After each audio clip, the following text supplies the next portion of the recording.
प्राचीन भारत में विष्कन्या का जिक्र कई कथाओं और ग्रंथों में मिलता है। ये कहानी राजाओं की साजिश और अद्भुत विषकन्याओं की है। विष्कन्या वे बालिकाएं थीं, जिन्हें जन्म के समय से ही विष देने की प्रक्रिया शुरू कर दी जाती थी। धीरे धीरे उनका शरीर विष को सहन करने योग्य बन जाता और उनकी छूने मात्र से या उनके होठों के संपर्क से ही किसी भी व्यक्ति की मृत्यु हो सकती थी। एक समय की बात है, मगध के एक राजा को अपने पड़ोसी राज्य के राजा से बदला लेना था।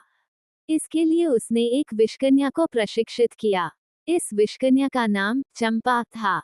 चंपा को बचपन से ही जहरीला भोजन, सर्पदंश और विषैले पौधों से अवगत कराया गया। धीरे धीरे वह सुंदर और आकर्षक युवती बन गई, लेकिन उसके शरीर में विष भर चुका था। राजा ने योजना बनाई और चंपा को पड़ोसी राज्य के युवराज को आकर्षित करने के लिए भेजा। चंपा अपनी अद्भुत सुंदरता से युवराज को मोहित करने में सफल हो गई। लेकिन जैसे ही युवराज ने उसके होठों को चूमा, विष का प्रभाव उस पर पड़ गया और वह वहीं गिर पड़ा।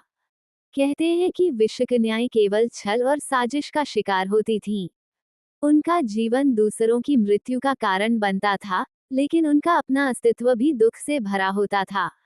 ये कहानी हमें ये सिखाती है कि छल, कपट और घातक साजिशों का अंत हमेशा दुखद होता है।